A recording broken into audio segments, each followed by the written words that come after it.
আসসালামু আলাইকুম। আজকে আমি আলু দিয়ে ভীষণ মজার মুখরোচক নাস্তা বানিয়ে দেখাবো।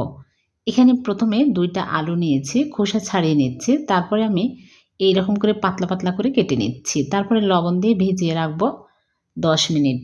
১০ মিনিট পর আমি ভালো করে ধুয়ে নিয়েছি। এক সাইডে রেখে দিলাম। এদিকে ময়দা ১/২ কাপ, কর্নফ্লাওয়ার ৩ টেবিল চামচ, মরিচের গুঁড়া, চাট মসলা আর জিরার গুঁড়া দিয়ে আমি পানি দিয়ে পাতলা ব্যাটার তৈরি করে নেব।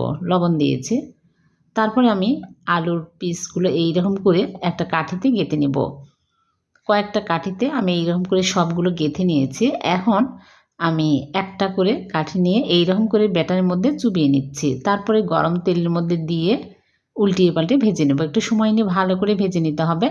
তাহলে একদম মুচমুচে হবে, ক্রিস্পি হবে, খেতে ভালো লাগবে। এইরকম কালার হলেই তুলে নিচ্ছি। সবগুলো ভেজে তুলে নিয়েছি। হয়ে গেল ভীষণ মজার মুচমুচে মুখরোচক নাস্তা। ভালো লাগলে লাইক, কমেন্ট, শেয়ার